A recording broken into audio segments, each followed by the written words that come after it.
الحمدللہ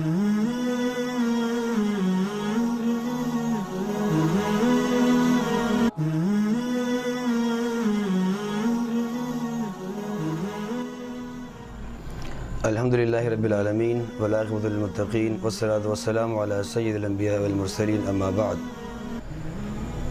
طبرانی کی ایک روایت ہے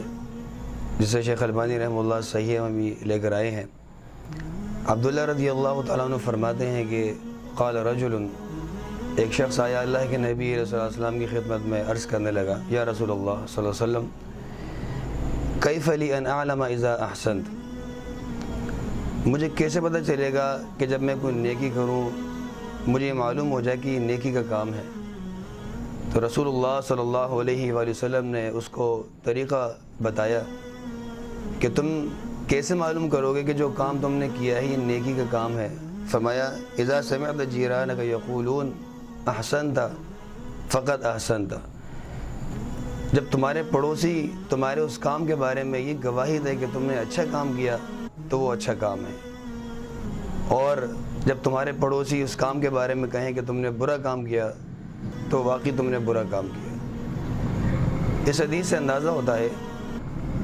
کہ وہ کام کہ جو مخفی ہیں اس کا اچھا ہونا یا برا ہونا انسان اس سوچ میں پڑ جائے کہ یہ کام میرا اچھا ہے یا برا ہے، تو امام کائنات محمد رسول اللہ صلی اللہ علیہ وسلم نے پڑوسی کی گواہی کو یہاں پر بیان فرمایا کہ اگر وہ گواہی دے کہ کام اچھا ہے نیکی کا ہے تو واقعی کام نیکی کا ہے۔ یہ وہ کام ہے جو مخفی ہیں، ایک تو قرآن کی تلاوت ہے، صدقات اور خیرات ہیں جو کہ واضح نیکی کے کام ہیں، ان کاموں کے بارے میں نہیں، وہ کام کہ جس کے بارے میں بندے کو علم نہ ہو کہ یہ اچھا ہے یا برا ہے تو پھر پڑوسی کی گواہی اس بارے میں مانی جائے گی۔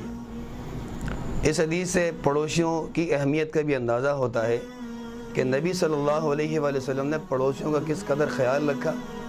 کہ انسان کی نیکی کی گواہی دینے والا بھی پڑوسی اگر گواہی دے تو وہ نیکی اس کی مانی جائے گی۔ اور پڑوسی کے حقوق تو اس قدر بیان ہوئے کہ امام کائنات محمد رسول اللہ صلی اللہ علیہ وسلم نے فرمایا کہ واللہ لا یؤمن واللہ لا یؤمن واللہ لا یؤمن، 3 مرتبہ آپ صلی اللہ علیہ وسلم نے قسم کھائی، فرمایا کہ اللہ کی قسم وہ بندہ مومن نہیں ہو سکتا، 3 مرتبہ بیان فرمایا کہ وہ شخص جس کی حرکتوں سے اس کا پڑوسی محفوظ نہ رہے، اس کی شرارتوں سے اس کا پڑوسی محفوظ نہ رہے۔ یعنی اگر کوئی شخص ایسا کام کرتا ہے کہ اس کا پڑوسی اس کے کام سے تکلیف میں اذیت میں ہے، فرمایا کہ وہ شخص مومن ہو ہی نہیں سکتا۔ ہم اپنی ایمان کا جائزہ لیں، ہم نمازیں پڑھنے کے باوجود، روزے رکھنے کے باوجود، ہمارے گھر میں چھوٹی سی خوشی ہو ہم پڑوسی کی پرواہ کرنا چھوڑ دیتے ہیں، پڑوسیوں کی نیندیں حرام کر دیتے ہیں، یہاں تک کہ ہمارے گھر میں کام کاج ہو ہم آرام کے وقت کو نہیں دیکھتے، ہمارے گھر کا کام ہونا چاہیے، پڑوسیوں کی نیندیں خراب ہو جائیں، بیمار تکلیف میں آ جائے، اس کی کوئی پرواہ نہیں۔ تو بہرحال نبی صلی اللہ علیہ وسلم نے فرمایا کہ جب پڑوسی گواہی دے کہ تم نے اچھا کام کیا تو واقعی تم نے اچھا کام کیا، لیکن یہ بات یاد رہے کہ یہ وہ پڑوسی ہے کہ جو سلیم الفطرت ہو اور سمجھدار ہو، دین کو پسند کرنے والا ہو، وہ یہ بتائے گا کہ اچھا کام کیا یا برا کام کیا۔ وگرنہ ہمارے معاشرے میں اچھے اور برے کام جو لوگوں نے بنا رکھے ہیں اپنے طور پہ، یہ تو وہ کام ہیں جو شریعت کے مخالف کام ہوتے ہیں۔ یعنی گھر میں پڑوس میں اگر کوئی ایسا معاملہ ہے، فحاشی والا معاملہ ہے، تقریب ہے،